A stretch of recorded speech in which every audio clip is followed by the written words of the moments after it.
The real story out of San Diego is the fact that Padres fans are going to see their lives change.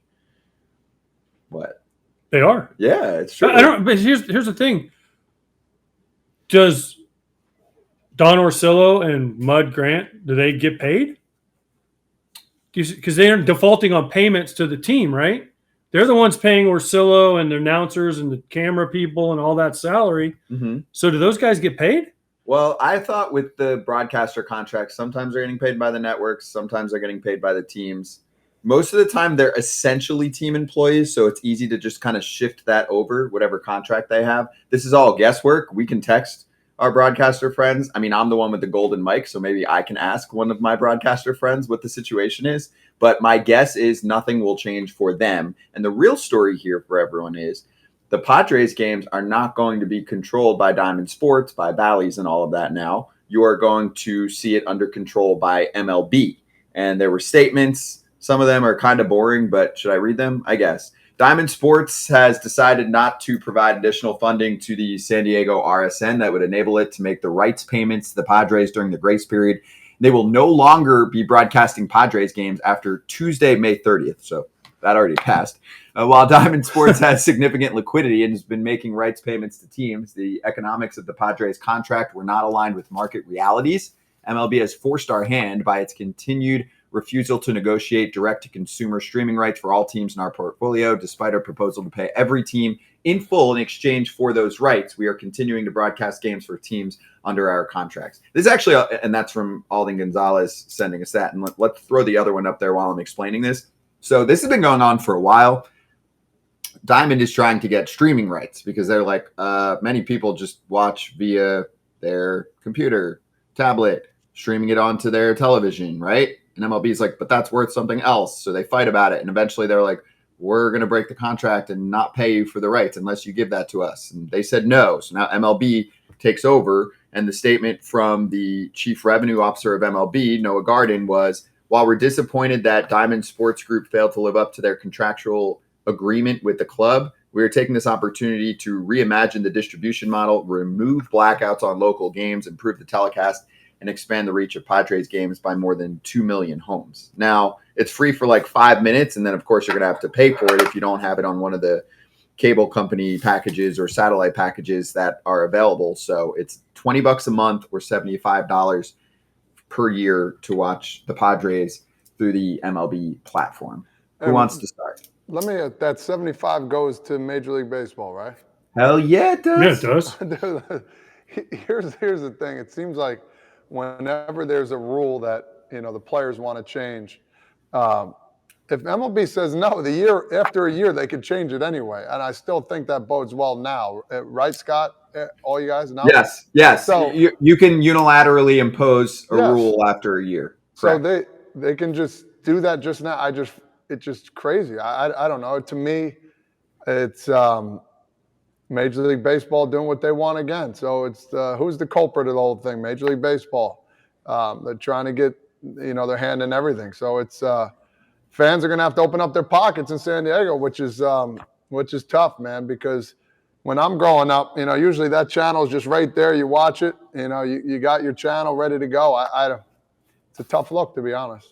Yeah, and MLB is obviously playing the blame game on the other side, saying, hey, I mean, they're not paying us for their deal, which is like $60 million. And I will say two things on what you're saying. One, they can unilaterally impose rules, but that's for on-field. For business purposes, most things have to get worked out with the players.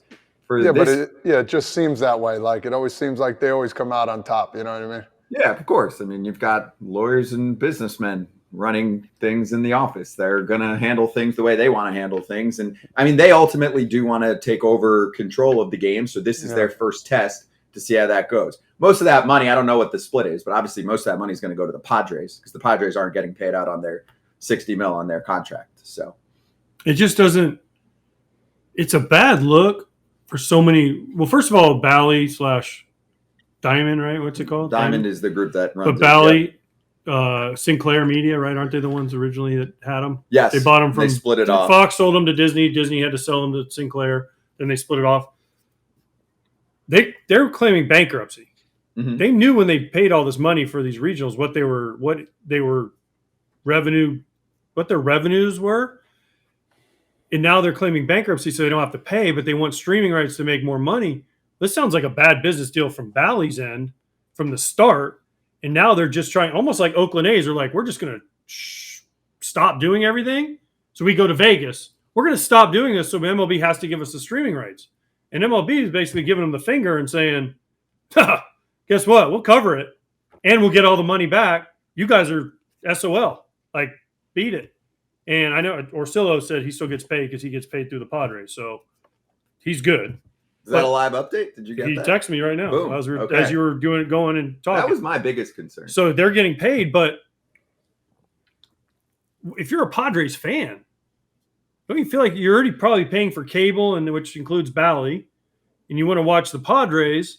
Now you got to chunk out other money to watch the games. Will there be no blackouts? Because MLB's famous for having blackouts. So there'll be no blackouts. They said that they're getting rid of blackouts. Well, finally, because of this. Thank you.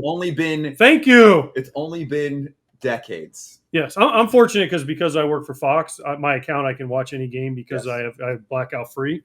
But like I was in Tampa. I live in Orlando. I couldn't watch the Rays game. They're an hour down the street because of blackout on my TV. Wait, what? I can't. It's the dumbest thing ever. And then this is just on top of it. It's like if you're a fan, you're like, man, I'm getting it stuck to me 2 different times. Mm-hmm. For the cable, for the streaming, or for FUBU or whatever the heck it is that they want you to buy. And then, I want to go watch the game. So then you got to buy. It's like, gosh, how much is it? Enough is enough. Like, we want people to watch the game. Let them just watch the damn game. Well, not to mention Kratzy. And hey, I mean, I love some of these partners. I will say I have like some bias here because I've worked for some of them. But there's like 8 other packages that you have to be a part of. Like it's just facts, right? Like if you're Yankee fans complain all the time right now, and this is part of modern media consumption in sports, but baseball seems to be leading the pack where it's like you're a Yankee fan, you have 9 places to look at, and it used to just be basically Yes and Fox, right? And some ESPN Sunday. That's already 3. We've added like Apple and Peacock and just the list goes on and on. I mean, everyone knows about it. Yeah, next year they're starting the Nintendo Switch game. You have to have a Nintendo Switch to be able to watch the Yankees play the Red Sox 3 times during the season. It's a new way for MLB to get money. All this, like, I feel bad for the Padres fans. I really do. Like, this is their team. They're building this team, and they're going to have, from June 1st on, the Padres are going to have a lot of awesome baseball to watch.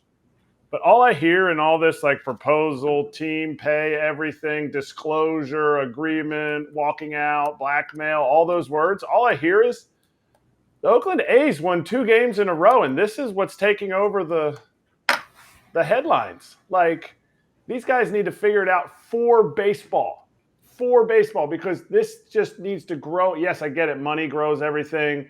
But if we don't lift the whole game up, everybody, people are going to get left behind. And right now it's tough. I wish I knew more about this. I wish I knew what was really going on. Okay. So another update. So their pre and post games that every channel has, I think they're whacked. So no pre and post. I believe so. Well, right now this is only the Padres. The rest. I'm talking about. This is from Don Orsillo, right? Who works for Padres pre and the Padres. Post is the Padres play-by-play guy. Is gone. He thinks their guy got cut. I have heard. Now I don't know that. I mean, he's literally texting me as we go, and he said our pre and post game. I believe Sweeney and Pomerantz are done. They were Bally employees. See, Orsillo and Mudd work for the Padres. Yes. Sweeney and Pomerantz, who are their pre-game kind of host guys that they do the pre and post game show, he said he believes are gone. So there's no more pre and post for the Padres. I guess not. Again, this is all through text as we're doing the show. So. No, I know, but still, that sucks, and that's not good coverage of your team. No, he pitches still somewhere. I mean, he's on the IL, but he is still pitching. No, Pomerantz. I don't know what his. I forget his name, but he when Mike Sweeney can't do it, Mike Sweeney. No, you're right. Okay, yeah. When Mark Sweeney can't do it, Pomerantz does it. Gotcha. And so I guess they're Bally /Diamond /Sinclair employees, and they got whacked, I guess. That sucks because they were good too. And as a fan, again, this goes back to the fans. As a fan, whatever team you root for, you root for the Mets. I root for MLB teams. I watch every game equally. When you were growing up, who did you root for? For the Mets. Thank you. So save it, meat. Kratz roots for the Phillies. Todd roots for the Yankees. Why do you care about this part? Because I'm going to explain this. Okay. When I watch the White Sox as a fan, when he watches the Phillies, Frazier is on, yes, for the pre and post, right? People tune in to see that because they want to. I want to see what Ozzie Guillen's going to have to say. I want to see what Todd Frazier has to say. I want to see what whoever does the pre and post for the Phillies has to say. If I'm a fan, because guess what? They get me hyped for the game. This is a part of consuming the game now. It's not just, oh, I'm going to turn the game on at 7 o'clock. Most people turn it on 6:30. They get hyped for the game. Who's pitching? Who's been doing good? Who's been doing shitty? Right? I mean, Fox, we do a pre and post game. Everyone does this now. Football, they do it every week. It's the biggest deal, right? Yeah, but that's what MLB wants to do. Just like the one universal big one and not be hyper-focused on your local team. It doesn't work because it's not once a week and there's a game every day. You're going to hire somebody to cover 15 games every day in 30 minutes. You're going to get on random. You're going to get 30 seconds a game. Todd, when you do the games on Yes, right? People say, "Man, I tuned in and watched you." Oh, yes. Right? Yeah, of course. I mean, Kratz, you turn into pre and post on whatever the Phillies are on, right? And watch it and say, damn, Frazier said something stupid today, or Frazier made a great point today, or whatever. You know what I'm saying? Like, that's part of me watching the game. That's a big deal that those guys are gone. Listen, I think they pretty much want the MLB tonight to be their pre and post game. I mean, to be truthful. So it's just one thing and everybody can tune into that and go from there. But yeah, I like seeing all the characters, guys that used to play for teams come and do pre and post game.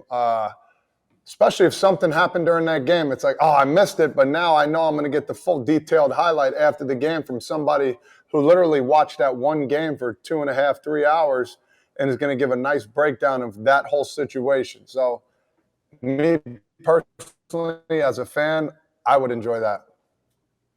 Knob said in the chat, Padres announced in addition to MLB TV, all team packages you have to purchase separate, another Padres package. So that's separate from like the extra innings or the MLB.TV package. So wait, what now? To be continued. I think that if you're getting just Padres games, that's a separate fee as far as I know. Don't quote me because I'm going off our smart fans, but separate from, I want to see all the teams. Does that make sense?